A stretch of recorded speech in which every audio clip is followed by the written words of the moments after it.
자, 그럼 또 시작해 보겠습니다.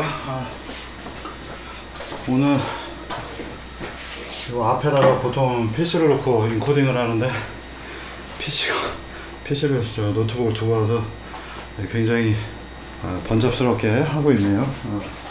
조금 원활하지 않은 부분 양해 드리겠고요. 녹화가 잘 되고 있는 것 같습니다. 자, 이게 하도 바깥에서 공사하는 소리가 시끄러워가지고 자꾸 신경 쓰여서 중간에 멈췄더니 멈추고 나니까 공사를 안 하네요. 자, 그래서 이 오른쪽에 보시는 그림은 여러분들이 이제 이번 학기에 그 기증받은 로봇 제우스라고 하는 회사에서 한국 회사입니다. 작년에 이제 기증을 받아가지고 이름은 제로 로봇이 지금 또 공사 시작하네.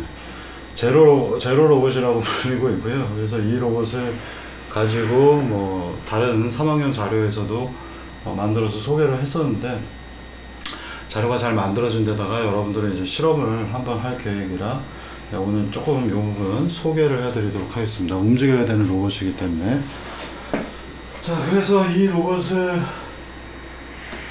어떻게 일단 시뮬레이션으로 만들어 놨고요. 이 시뮬레이션을 자꾸 이렇게 제가 선호하는 이유 중에 하나는 시뮬레이션이 잘 되면 내가 원하는 대로 되면 모든 조건들이 내가 원하는 대로 실제 로봇하고 잘 맞춰져 있구나 라고 하는 판단을 할 수 있기 때문에 이제 똑같이 만들었고요.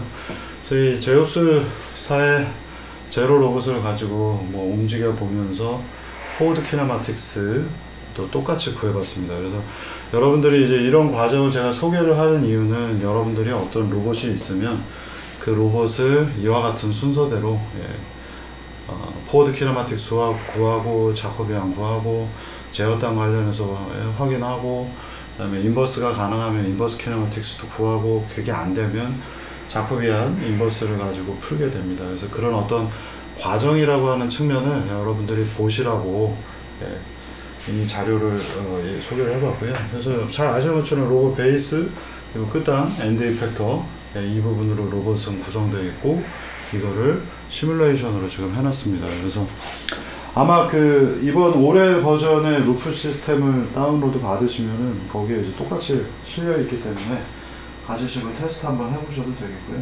작년보다 좀 쉽겠죠. 작년에는 여러분들은 이 스페이스 안에서 아이스페이스 안에서 실제로 다 구현해서 만들었었는데 로봇을 제가 이렇게 만들어 놨기 때문에 조금 수월하게 하실 수가 있겠고요. 이제 포워드 키네마틱스 여러분들 아시는 것처럼 실제 육자유도 로봇 가지고 하려면 입력이 6개의 관절 데이터가 들어가고 왜 6개인가요? 3개는 위치에 대한 거, 트랜슬레이션, 포지션에 대한 거, 그 다음에 알파, 베타, 감마라고 표현 또는 롤, 피치, 요를 써서 표현하기도 합니다.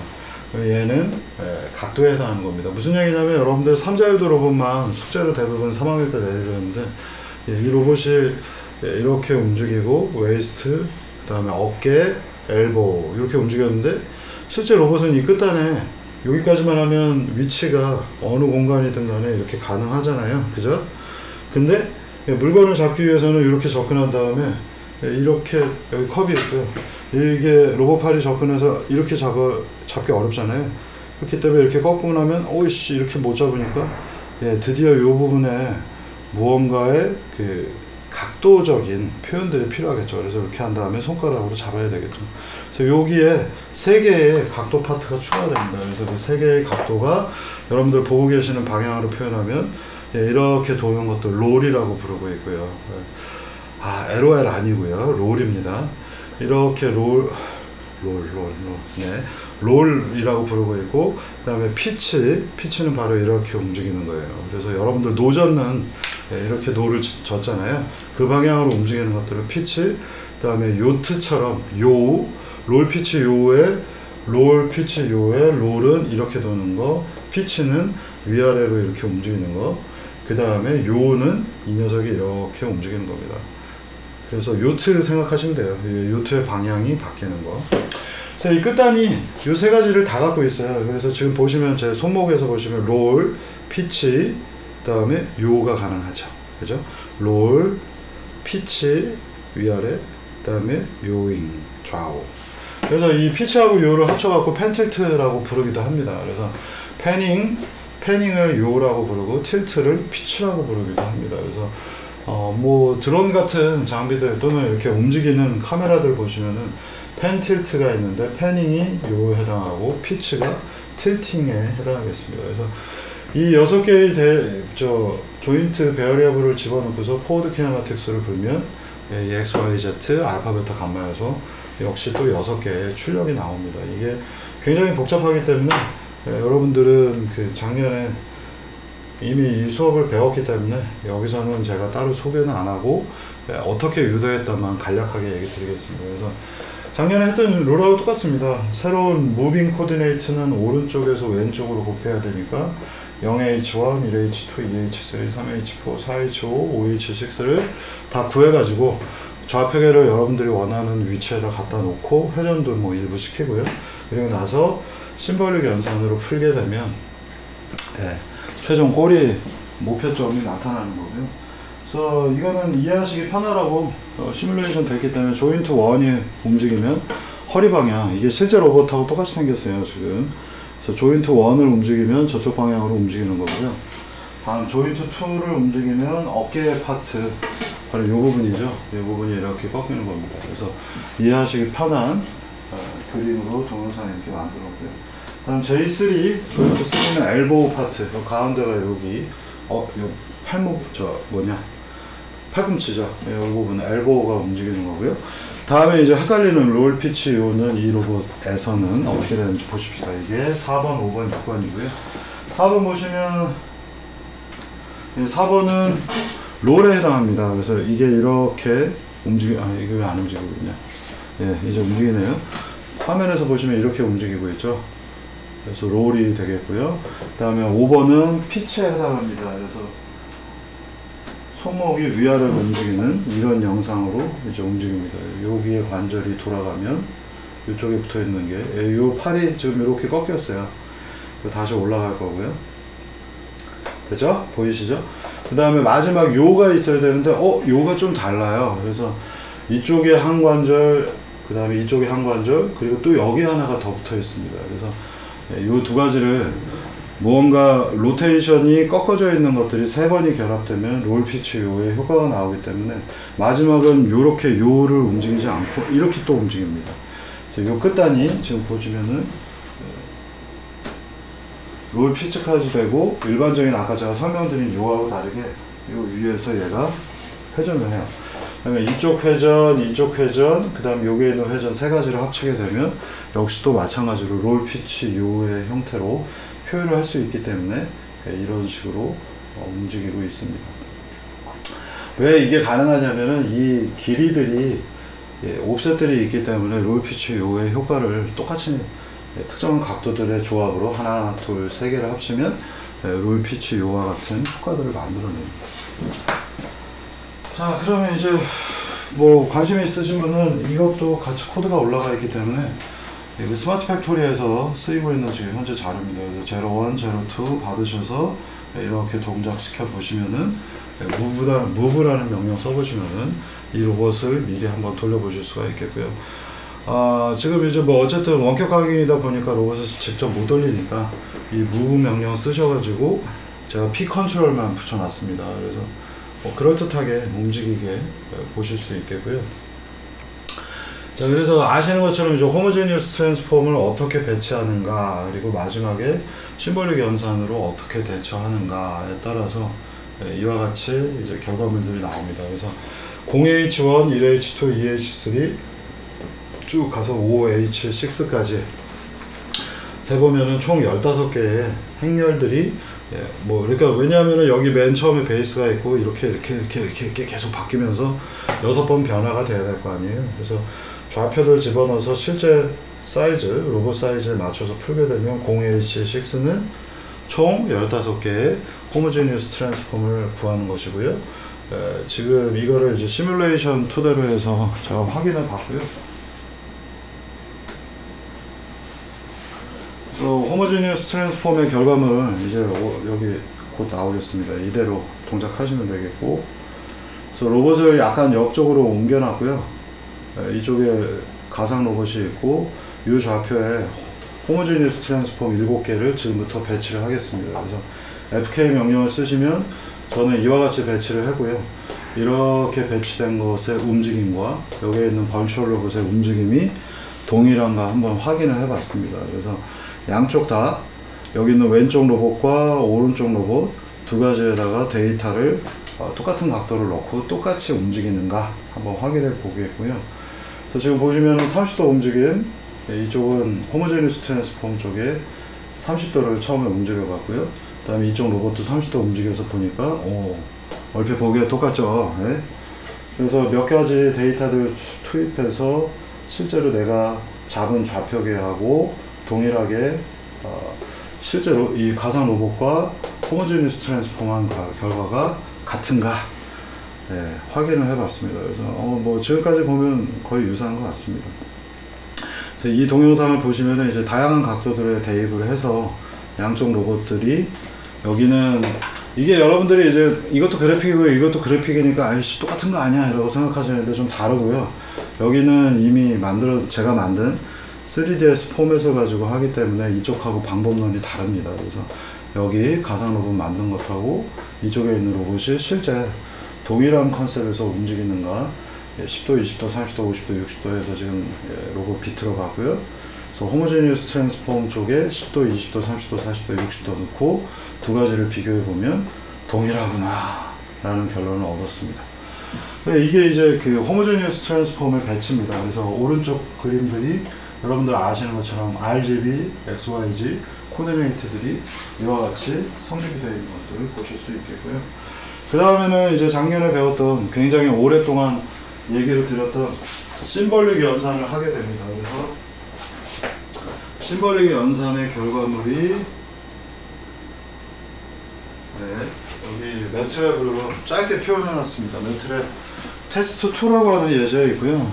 관심이 있는 분들은 나중에 우리도 쓰게 될지 모르니까 테스트 2.m을 한번 확인해 보시면 베리어블이 총 조인트 1부터 6까지 6개가 필요하죠. 그 다음에 사인 코사인이 들어가니까 12개를 심벌릭 연산으로 표현해 놓고서 호모지니어스 트랜스폼 구성해서 이 구성은 어디에 나오냐면 앞서 페이지하고 똑같습니다. 그래서 여기 있죠. 여기에 있는 숫자대로 이렇게 모델링한 결과를 가지고 그대로 만들어서 투입을 하게 되면 최종적으로 쭉 해서 H0번부터 6번까지 곱을 하게 되면 H06에 RT01이니까 X축에 해당하는 거 첫 번째 행의 네 번째 열이 X 값이죠. 그 다음에 두 번째 행의 네 번째 열이 Y 값이고 세 번째 행의 네 번째 값이 G 값, Z 값이 되겠습니다. 그래서 구해 보니까 이렇게 나왔고요. 여기 머리를 지금 3학년들의 모습이죠. 지금 3학년들이 이 자료를 오늘 보고 있을 텐데 아마 머리를 쥐어뜯고 있을 거라 생각됩니다. 뭐 이렇게 어려워. 그러나 다이나믹스보다는 훨씬 쉽다는 거 여러분들은 이미 경험을 했으니까 잘 아실 겁니다. 그래서 여기까지 이런 결과들 가지고 실제 테스트 해보니까 호모지니어스 트랜스폼의 결과와 포워드 키네마틱스 결과가 동일하더라. 이게 이제 하나의 사례이자 나중에 여러분들이 이 로봇을 가지고 실험을 하실 때 이 값들을 가지고 그대로 로봇들을 움직여 보실 겁니다. 그래서 관절각들을 대입하면 X값, Y값, G값을 구할 수가 있겠고요. 로테이션 매트릭스 파트에서는 다시 우리가 롤 피치 요라고 하는 각도 값들을 뽑을 수 있는데 그거는 나중에 다시 한번 제가 소개를 하도록 하겠습니다. 그래서 이게 요 방금 전에 보셨던 한 5-6장 정도는 지금 3학년 로봇 스마트 팩토리 자동화라고 하는 수업에서 실제 로봇을 다뤄야 되기 때문에 벌써 3주 만에 여기까지 이제 돌파한 지경이고요. 아마 로봇공학이 싫어서 이 수업으로 도망간 학생들은 지금 딱 이 지경이 됐을 거라고 생각하고 있습니다. 여러분들 잘 아실 겁니다. 숙제해 보신 분들은. 자, 농담이고요. 뭐 어쨌든 우리가 육자유도 로봇을 실제로 동작을 시키려다 보니 의도치 않게 정말로 이렇게 복잡하게 6관절을 다 풀게 됐고요.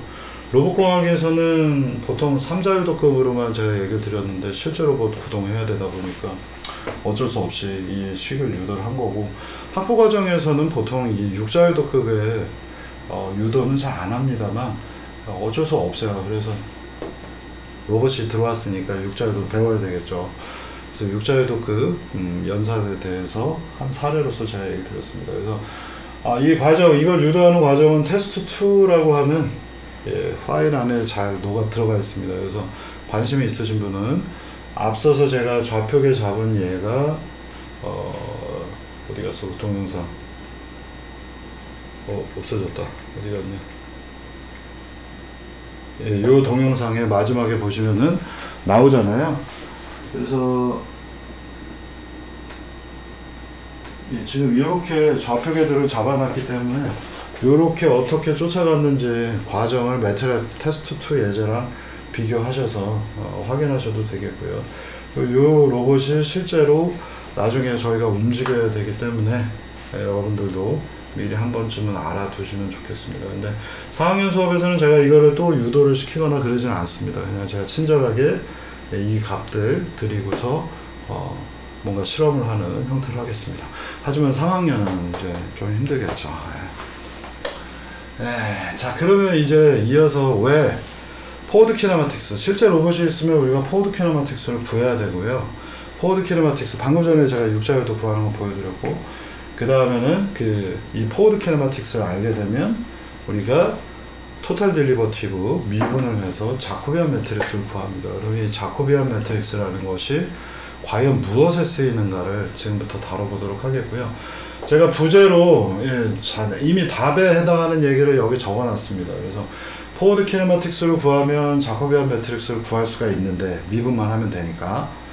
자, 그런데 이걸 왜 배우는 걸까? 여기에 질문은 뭐냐면 인버스 키네마틱스와 자코비안 매트릭스의 인버스를 취한 것, 즉 인버스 자코비안 매트릭스와 인버스 키네마틱스는 도대체 무슨 차이가 있는 것일까?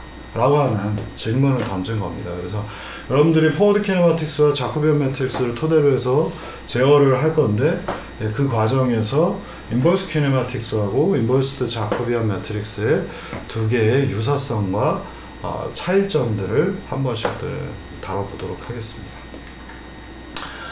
자, 그럼 도대체 이게 뭘 하자는 것인가 조금 제가 얘기를 드리면요. 앞서 페이지에서 아까 전 시간에 보신 그림에서는 로봇 이자유도가 있는데 세타1, 세타2를 세타1 돌리고 세타2 제어해서 돌려서 세타1이 세타1 프라임, 세타2가 세타2 프라임이 되도록 하는 제어기에 대해서 얘기를 드렸어요.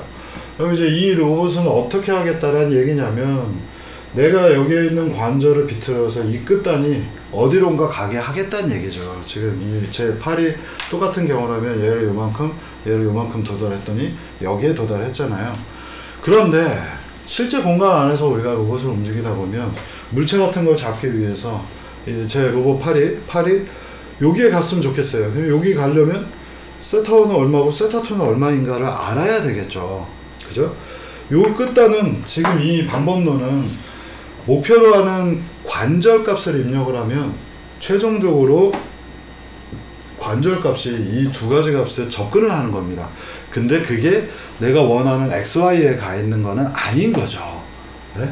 그래서 요 끝에 값이 X하고 Y로 가게 할 때 나는 세타 1, 2를 결정을 해야 되고, 이 끝단이 특정한 좌표에 가게 하는 것들이 로봇 제어에서 굉장히 중요하기 때문에 관절을 특정 값으로 가서 관절을 특정한 값에 수렴시키게 하는 방법론은 어딘가 별로 쓸모가 없습니다. 이거를 쓰는 경우도 많이 있어요. 그러니까 쓰는 경우는 사실 원격 제어에서 많이 쓰입니다. 왜냐하면 우리 눈으로 피드백하죠. 마스터 움직여서 로봇팔이 이렇게 움직이니까 이거 뭐 포크레인 같은 것도 마찬가지입니다. 이렇게 퍼내는 것들. 그래서 엑스카베이터 같은 경우에 내가 조이스틱 움직이는 마스터의 움직임을 토대로 해서 얘를 이렇게 해서 퍼내는데, 이제 문제는 입력이 세타 1, 2이고 결론도 세타 1, 2이기 때문에 XY가 어디로 갈지는 굉장히 훈련이 잘 된 사람이 아니면 찾기가 어렵습니다. 그리고 하물며 앞서서 제가 이 예제를 보여드린 거는 1번부터 6번까지의 데이터를 집어넣어서 X하고 Y, Z를 원하는 값에 가게 하는 것이 얼마나 불가능한지를 여러분들도 느껴보시라는 겁니다. XYZ가 특정한 값, 예를 들어서 000에 가려면 6개의 배열력을 관절 각도를 대입해서 이걸 찾아내야 되는데, 오늘도 여지없이 긴급 재난 문자가 또 왔네요. 자, XYZ가 주어져 있는데 그걸 만족하는 6개의 관절 값을 찾는다라는 게 너무 어렵고, 그걸 하기 위한 제어를 어떻게 해야 되는가를 배우는 것이 이번 챕터의 목표점이 되겠습니다. 예, 이거 보시면 이제 이해가 좀 되실 것 같아요. 관절을 넣으면, 그래서 관절을 목표로 해서 제어하는 거는 원격 제어에서는 하는 방법이지 실제 로봇에서는 그렇게 하지 않습니다. 이 로봇은 여기에 가야 되는데 몇 도 움직여야 될지, 그걸 어떻게 계산해야 될지 또 왔네. 예, 이거를 따져보도록 하겠습니다. 그걸 하기 위해서 필요한 것들이 지금부터 이제 나오는 몇 가지 방법론 중에 하나입니다. 그래서 전략 1, 스트래티지 1은 그래, 나는 이거 로봇과학을 배운 사람이야. 나는 작년에 로봇공학 때문에 죽는 줄 알았어. 포워드 키네마틱스, 그래 알아. 인버스 키네마틱스, 그래 그 작년에 그런 거 있었어.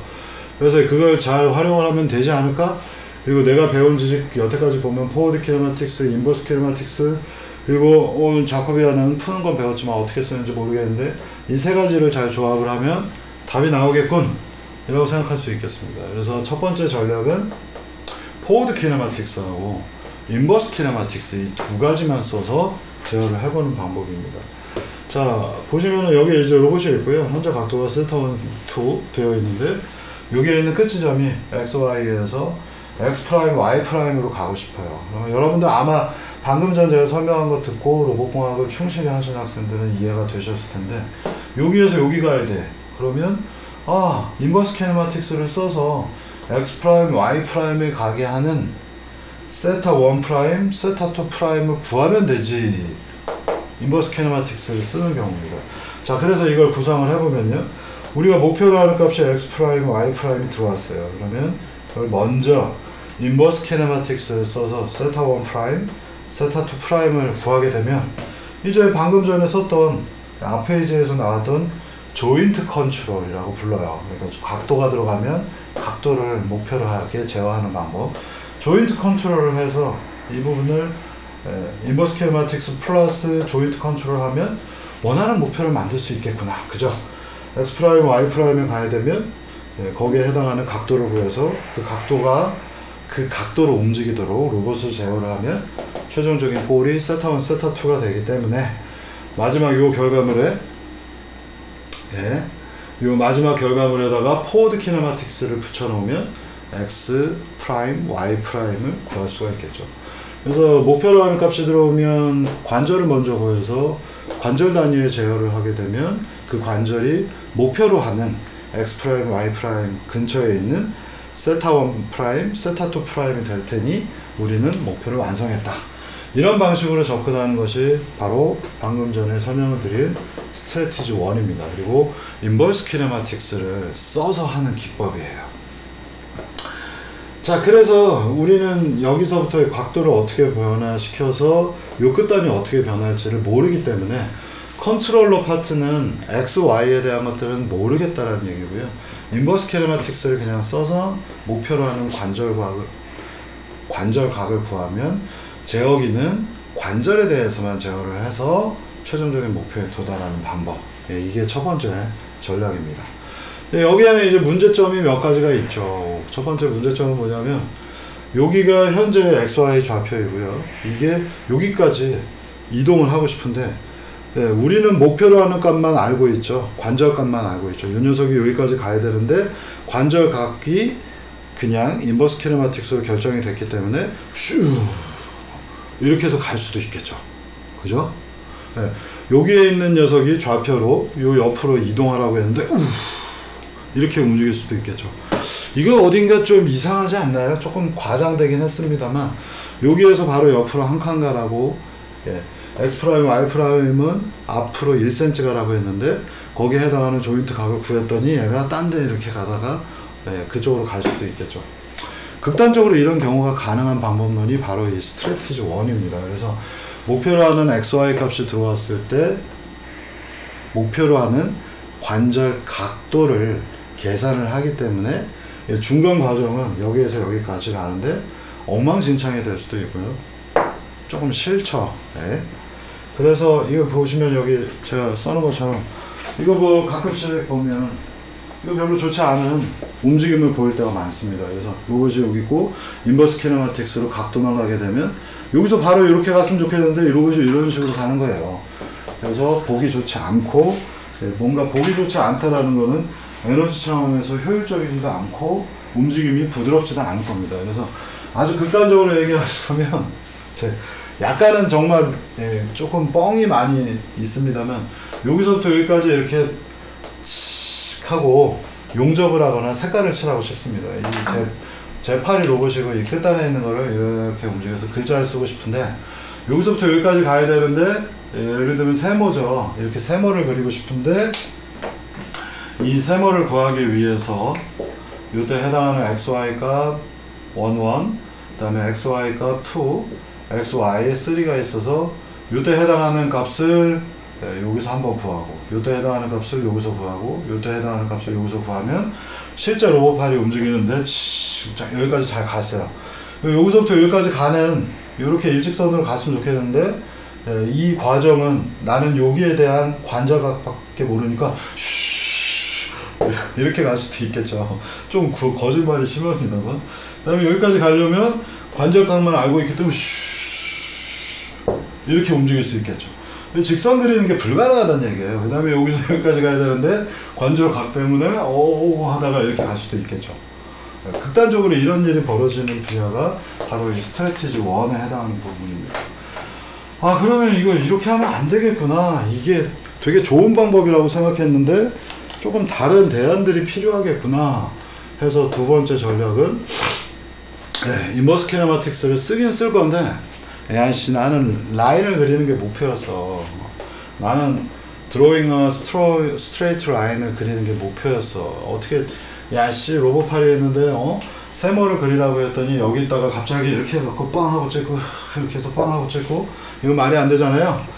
그래서 조금 더 다른 전략을 스트래티지 2가 도입을 해봅니다. 어떻게 할 거냐면요, 내가 여기서부터 여기까지 이동을 할 건데 이 사이 간격을 되게 촘촘하게 그려보는 겁니다.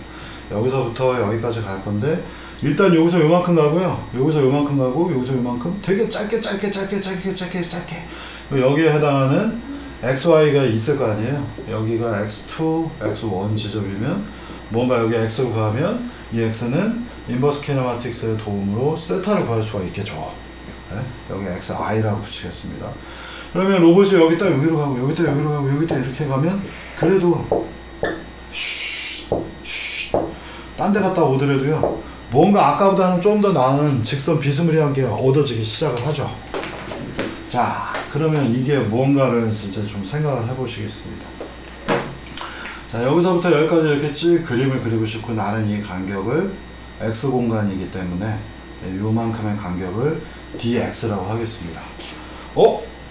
그러면 dx 오늘 배운 거 하나 있죠.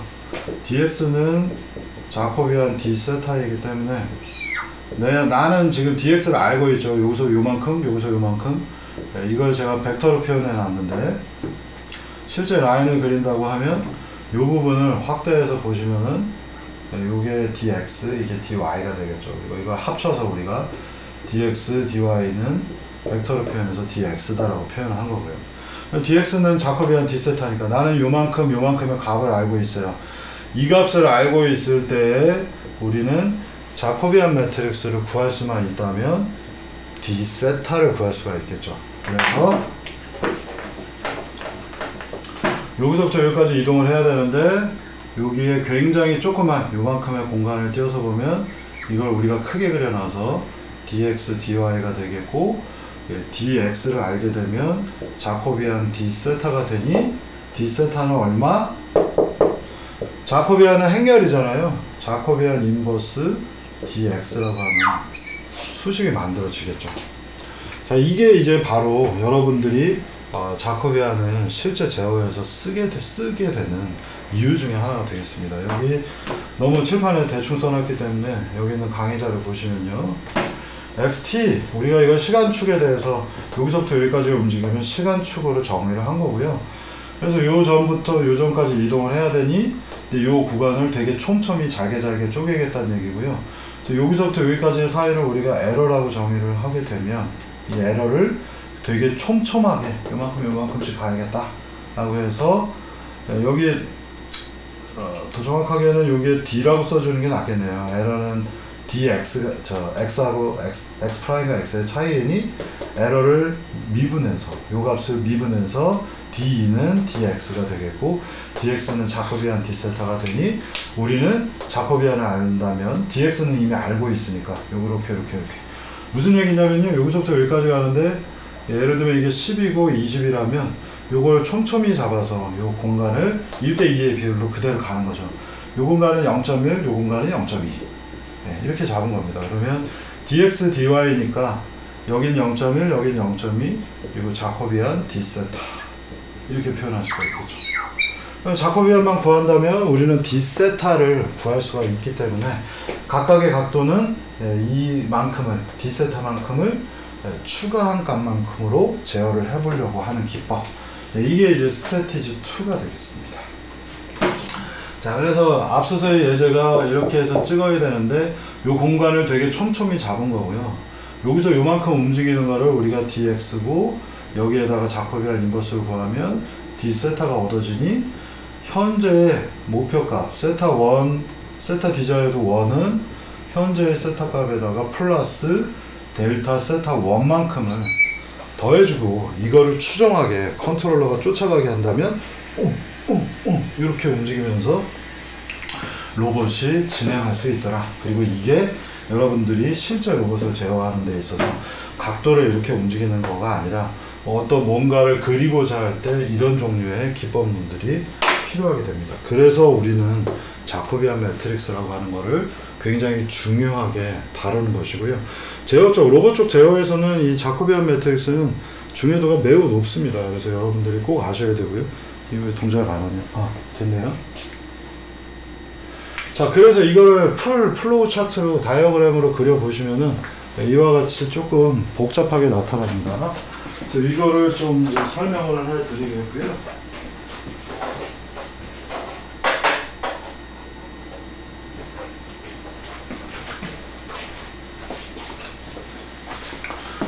자, 맨 처음에 보면 입력은 뭐냐, 우리가 가고 싶어하는 목표값이 있어요. x 프라임, y 프라임이 있고요. 자코비안이라고 하는 자코비안 매트릭스라고 하는 것을 써서 우리가 이제 문제를 다시 재정의를 해보려고 하는 겁니다. 자, 그래서 목표값 x 프라임, y 프라임이 들어가면 여기에 뭔가 컨트롤 할 때 합쳐지는 부분이 있고요. 뭔가 에러가 있어요. 근데 되게 재밌는 거는 여태까지하고 다르게 x 프라임, y 프라임이 있는데 이건 목표값이고 현재의 값은 x, y를 포워드 키네마틱스의 도움으로 얻습니다. 그래서 목표로 하는 x, y가 현재의 x, y 값을 포워드 키네마틱스 통해서 구해가지고요. 이때의 에러는 이제 더 이상 관절 레벨이 아니죠. x, y에 대한 에러를 구해서 그 에러를 가지고 우리는 에러를 알고 있기 때문에 자, 에러는 x 프라임 x가 되겠고요. 이걸 되게 촘촘하게 설계를 해서 델타 2와 델타 x 프라임 빼기 x를 알고 있다면 이걸 더 촘촘하게 되게 짧게 미분의 컨셉으로 되게 줄여놓고 나면 d2는 dx가 될 것이고 얘는 자코비안 d세타가 되더라 라고 하는 수식으로 대입을 할 수 있겠습니다. 현재 우리가 자코비안을 안다면 이걸 역함수, 자코비안의 역함수 인버스 자코비안을 이용해서 dx하고 곱하면 d세타를 구할 수가 있겠고요. 그래서 여기 보시면 dx를 얻으면 자코비안 인버스를 곱해서 d세타를 구하고 현재의 각도 세타에다가 d세타만큼을 더해줘서 새로운 제어 입력으로 PD 컨트롤러에 들어가면 여기는 이제 다시 PD 컨트롤을 각도 레벨에서 하는 거죠. 입력이 세타가 들어왔으니까. 얘를 여기에 루프를 이렇게 다시 걸어도 좋습니다. 이렇게 반복되게. 요 사이 이 전체가 한 1초에 10번 한다 그러면 이 사이에 1000번 하도록 이렇게 루프를 거셔도 되겠고요. 그리고 나서는 현재의 로봇 각도가 있으니 로봇 각도를 토대로 세타가 여기 나오겠고요. 그 세타를 토대로 포워드 키네마틱스에다 집어넣으면 XY가 나와서 다시 원래로 돌아가는 구조. 이렇게 잡는 방법이 이제 로봇 재우기에서 아주 보편적인 첫 번째 스텝들이 되겠습니다. 그래서 이런 방법으로 풀어보면 여기 있는 얘기들이 아주 정확하지는 않습니다만 여기서부터 여기까지, 여기서부터 여기까지 가야 되는데 이 사이를 직선으로 움직일 것이냐 라는 이슈가 있고요. 그러니까 조금씩 여러분들이 보셔야 되는 건 내가 이쪽으로 가려고 했는데 실제 로봇이 움직이다 보니까 로봇 다이나믹스 때문에 이쪽으로 못 가고 이렇게 갔어요. 여기서부터 여기까지 가야 되는 건데 우린 DX를 계산했잖아요. 조금 이렇게 가려고 했는데 실제 로봇의 다이나믹스 때문에 하면서 얘가 딴 데로 갔어요. 그럼 여기서부터 다시 이쪽으로 가면 이쪽 방향에 에러 벡터를 계산하고 이만큼의 듬성듬성 잘라서 DX를 계산해서 나는 여기로 가려고 그러는데 실제 또 로봇이 여기로 갔어요. 이게 제어기가 계속해서 동작을 하고 있기 때문에 나는 DX만큼을 조금씩 가면 결과적으로 어떻게 될까요? 원하는 경우에 가게 됩니다. 그리고 이 과정을 보시면은 다이나믹스 때문에 약간씩 삐뚤어지면서 이렇게 갈 수가 있겠죠. 그러나 이거를 되게 멀리에서 보시게 되고 요 간격들이 되게 작아지면은 조금씩 흔들리긴 하지만 거의 직선에 비슷하게 로봇이 움직이게 되더라. 이게 바로 많은 경우에 물론 여기에 이제 조금 더 다른 기법들이 추가가 돼야 되지만 실질적인 용접 로봇이라든가 물체를 움직이는 조립, 이송, 적재하는 보통의 산업용 로봇들이 이와 같은 궤적, 이런 방법론으로 움직입니다. 그래서 로봇을 개발하는 산업체, 제조사 입장에서는요, 이걸 집어넣으면 이 값을 모니터링하게 만들어져 놨죠. 그래서 여러분들 예제에서도 이 좌표를 대입하면 로봇의 현재 XY가 어딘지를 알려줄 거고요. 내부에서는 자코비안 매트릭스를 가지고 있어요. 6x6, 우리가 6자유도 로봇이면은 자코비안 매트릭스는 6x6이죠. 그리고 얘의 인버스를 구해야 되기 때문에 6x6 매트릭스의 인버스를 고속으로 구해서 그걸 PD 컨트롤러에다 던져줍니다. 이런 기법들이 실제로 쓰이고 있습니다. 언제부터 쓰였냐면요, 여러분들 태어나기 전부터 쓰였습니다. 90년대 초부터도, 80년대 말, 90년대 초에도 이와 같은 유형의, 이건 제가 이제 몇 군데를 되게 축약해서 여러분들이 이해하기 편하게 되게 심플리파이된 모델이긴 합니다만, 기본적인 방법론은 이와 같이 자코비안 인버스를 써서 제어를 하도록 만들어져 있습니다. 그리고 6x6 매트릭스를 고속으로 풀기 위해서 각종 수치, 행렬들 푸는 기법들이 로봇들 컨트롤러 안에 내장이 되어 있어서 여러분들은 이것과 이것만 볼 뿐이지 중간에 있는 것들을 보지 못하고 로봇을 움직이는 겁니다. 자, 그 다음에 이제 또 다른 경우 보시면요, 이제 좀 재밌는 예제, 여기에서 이제 보시면 위의 컨셉은 제가 설명을 드렸고요. 여기서부터 여기까지 가야 되는데, 여기서부터 여기까지 가야 되는데 중간 과정이 삐뚤어 갈 수도 있죠. 그러면 컨트롤러 입장에선 내가 원하는 대로 왔구나. 그리고 여기서부터 여기까지 가야 되는데 실제 로봇은 이렇게 움직였지만 여기까지 오죠.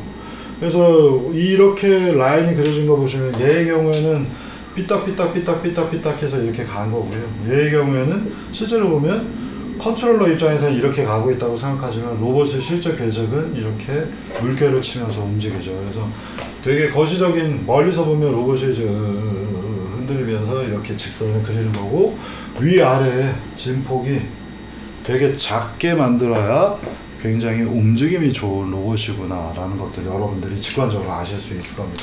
그래서 용접을 한 라인들을 보면 용접은 특히나 이제 어려운 대상이고, 저도 뭐 용접 전문이 아니라서 로봇 가지고 용접을 안 해봤습니다만, 이제 합리적인 우리가 생각을 하게 된다면 비드, 용접을 할 때 이렇게 용접기를 이렇게 돌려가지고 하기 때문에 이게 최종적으로 보시면은 웰딩 작업에서 보면 이런 식의 비드가 물결치듯이 흘러가 있어요. 근데 어려운 점은 뭐냐면 용접 같은 경우에 우리가 웰딩을 하면 이렇게 용접봉을 돌려가지고 튼튼하게 여기 이렇게 녹여서 붙이는데, 이 비드가 금속이잖아요. 그리고 금속이 녹아서 흐르고 있기 때문에 이 금속이, 우리가 물만 생각해봐도요, 물의 무게를 갖고 있기 때문에 물을 한번 이렇게 주사기를 찍 하고 뿌리면 물이 포물선 운동을 하죠.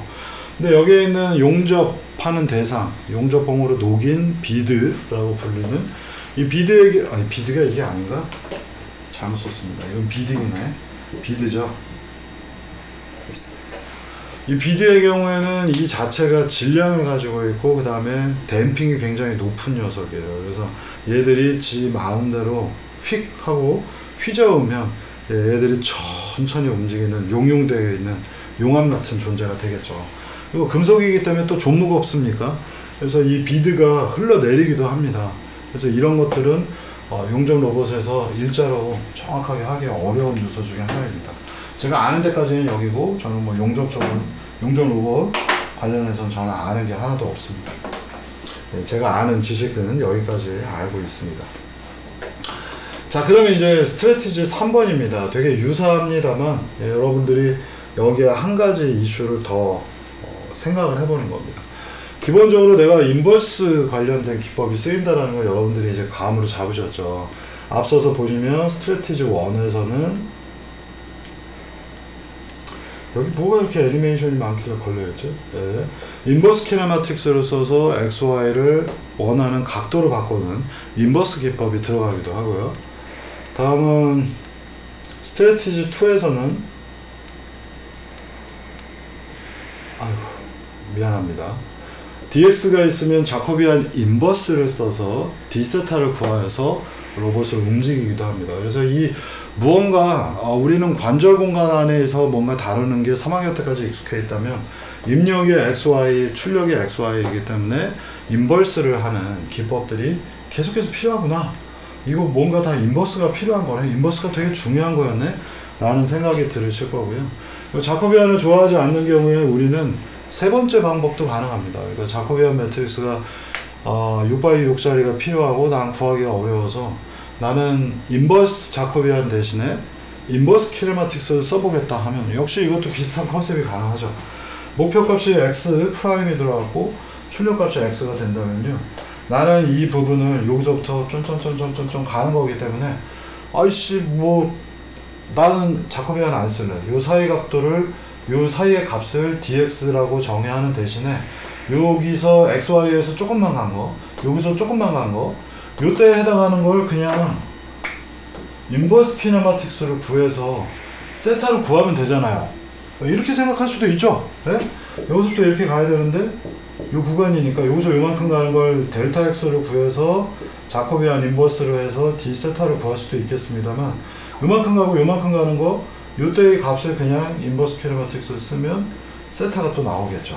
네, 이게 이제 세 번째 소개하는 방법이고요. x가 들어갔더니 패스 제너레이션, 지금 여기를 이렇게 구간을 쪼갠 거를 얘기합니다. 요 사이를 이렇게 나면 쪼갤 거야. 그 다음에는 새로운 x가 나오면 인버스 키네마틱스를 써서 세타 i를 구하고 PD 컨트롤러 써서 토크 내보내고 여기 포워드 키네마틱스로 x가 전달되게 해도 되겠죠. 이것도 가능한 방법입니다. 2번이나 3번이나 되게 비슷한데 하나는 자코비안을 썼고 하나는 인버스 키네마틱스를 썼다는 차이밖에 없어요. 이쯤 되면 여러분들이 이제 조금 뭔가 이 바닥에 대해서 이거 되게 유사한데 2번하고 3번은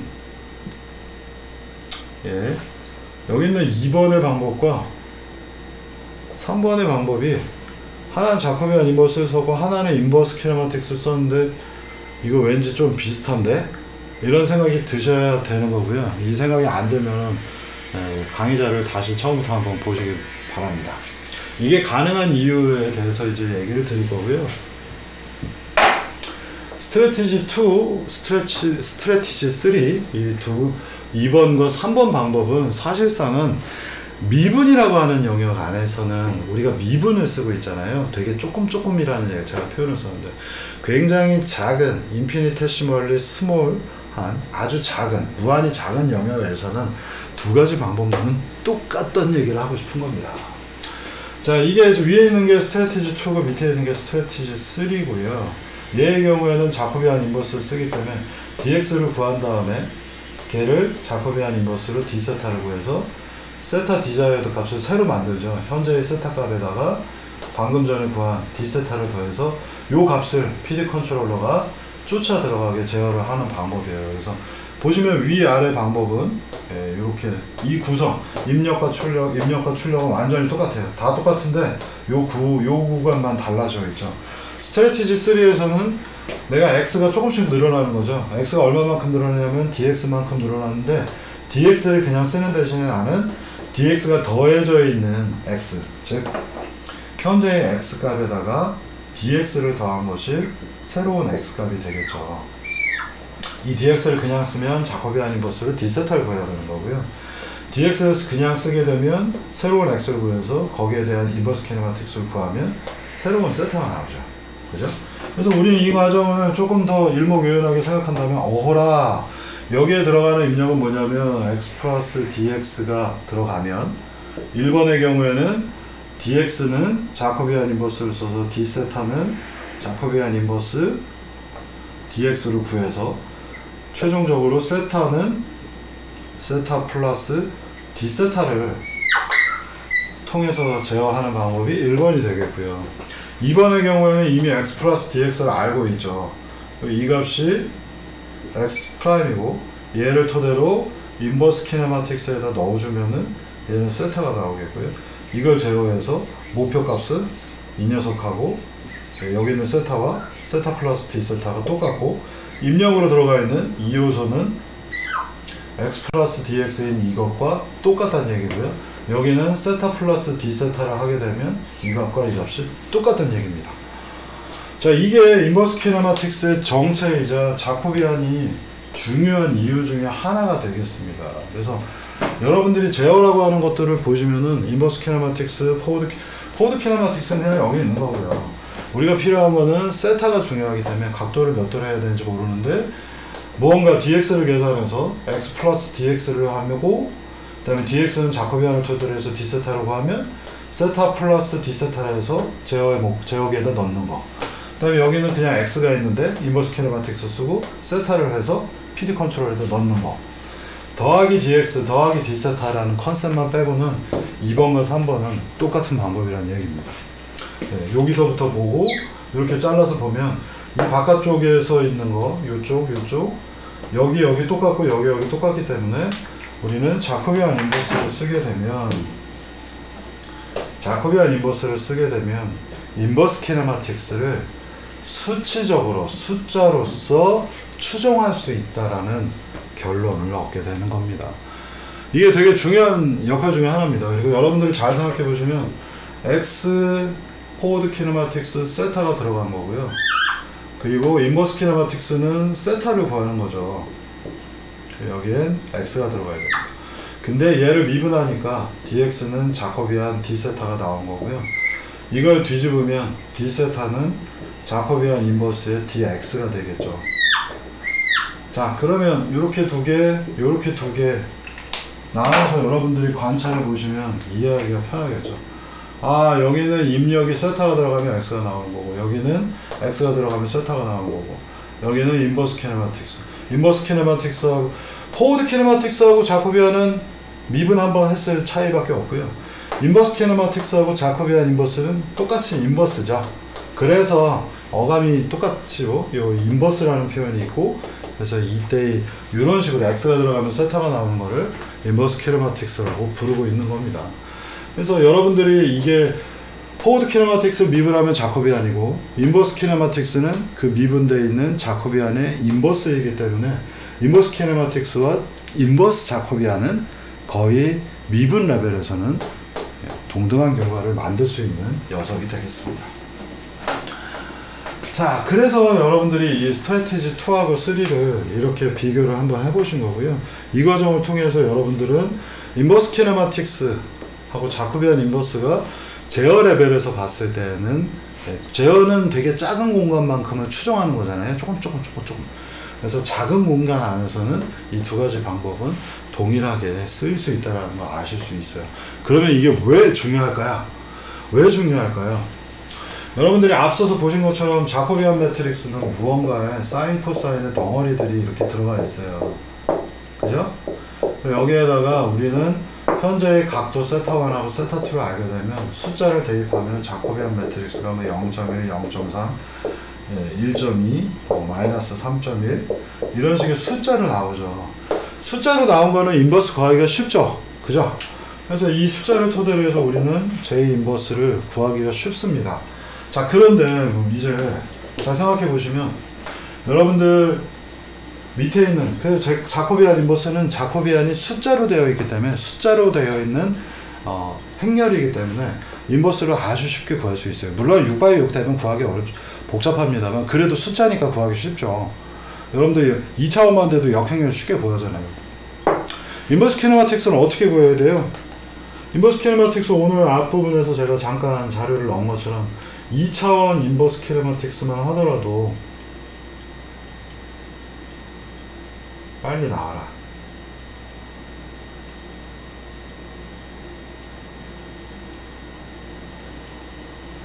진짜 앞에 있네.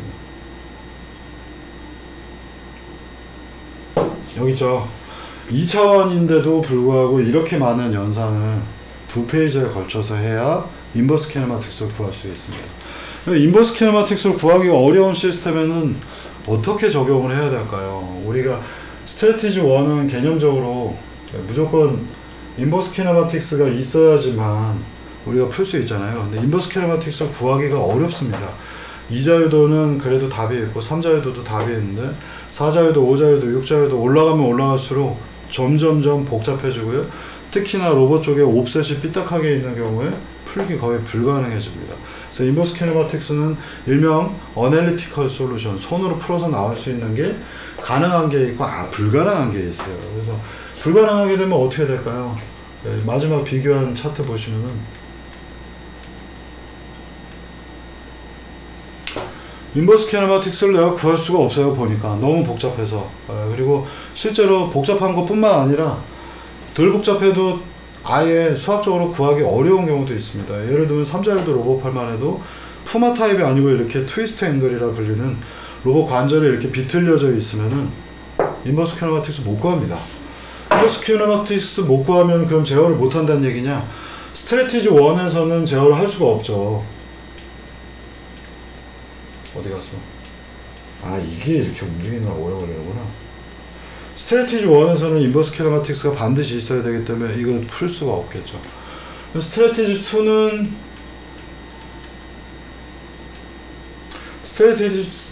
2는 자코비안을 쓰고 있기 때문에 자코비안 인버스를 쓰기 때문에 풀 수가 있어요. 포워드가 쉽게 풀리고 인버스가 어렵잖아요. 포워드를 풀었으면 자코비안은 무조건 구해지니까 자코비안 인버스를 구하면 우리는 제어를 할 수가 있고요. 인버스 키네마틱스를 구하지 못한다면 그 녀석은 제어를 하지 못한다는 겁니다. 3번의 경우에는. 그렇기 때문에 로봇공학에서 로봇 제어를 위해서 가장 보편적으로 많이 쓰이는 방법은 바로 이 방법론이 되겠습니다. 그래서 스트래티지 2에 해당하는 자코비안을 구한 다음에 자코비안 인버스를 쓰는 것이 로봇 제어를 하기 위한 가장 일반적인 방법이더라 라는 것을 여러분들이 이해하시면 되겠습니다. 그래서 만약에 우리가 인버스 키네마틱스를 구할 수 있으면 3번을 써도 좋고 1번을 써도 좋습니다. 그래서 1번이나 3번으로 해서 제어를 하셔도 되겠는데 많은 경우에 로봇들은 인버스 키네마틱스를 구하는 과정이 너무 어렵거나 불가능하니까 그러니까 솔루션이 없는 경우가 많기 때문에 솔루션이 없다기보다는 그걸 풀기 위해서는 또다시 뉴머리컬한 방법을 써야 돼요. 작년에 4학년의 경우에는 여러분들이 로봇 러닝 수업에서 뭐 했었어요? 뉴튼 랩슨 비선형 기법을 썼었죠. 뉴튼 랩슨 비선형 넌리니어 뉴튼 랩슨 넌리니어 뉴튼 랩슨이 무슨 기능을 했었는지 여러분들이 머릿속에서 다시 한번 생각해 보신다면 제가 자료를 보여드릴까요? 비선형 뉴튼 랩슨 비선형 방정식을 풀기 위해서 우리가 쓰는 방법론이고요. 작년 여러분들이 보셨던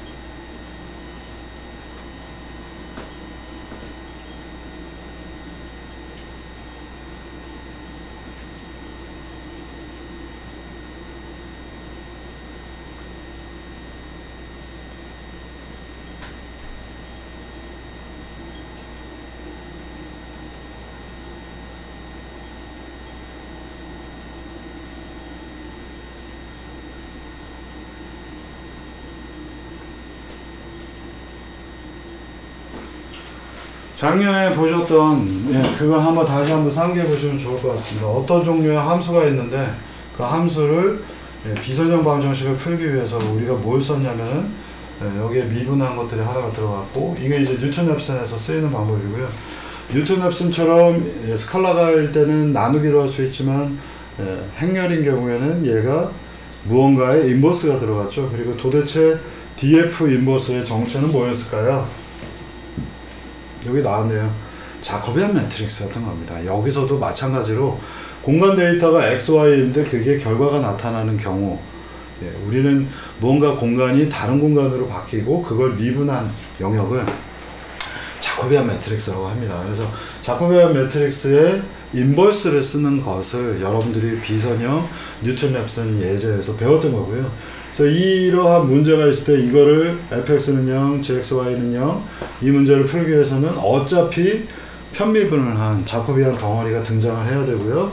자코비안을 그냥 쓰지 못하고 넘겨서 자코비안 인버스로 쓰기 때문에 이 비선형 뉴턴-랩슨하고 똑같은 방법론이 바로 오늘 여러분들이 배우신 스트래티지 2 전략 2에 해당하는 자코비안 매트릭스의 활용이 되겠습니다. 그래서 우리가 인버스를 구할 수 있으면 인버스 키네마틱스를 구할 수 있으면 인버스 키네마틱스 기반으로 세타 레벨에서의 제어. 근데 그게 불가능한 경우에는 포워드는 구하기가 쉬우니까 포워드를 가지고 인버스 키네마틱스의 포워드 키네마틱스를 가지고 자코비안을 구한 다음에 자코비안의 인버스 그리고 얘는 수식 덩어리이지만 얘는 숫자로 표현됩니다. 얘들은 전부 다 숫자가 들어가 있기 때문에 인버스를 수식적으로 풀지 않고 그냥 숫자의 인버스들을 여러분들 매트랩에서 인버스 구하는 거하고 똑같습니다. 이렇게 구하면 제어가 가능하기 때문에 표준적인 로봇 제어 방법은 바로 스트래티지 2가 된다 라고 알아두시면 되겠습니다. 잠깐 쉬었다가 또 이어서 하겠습니다.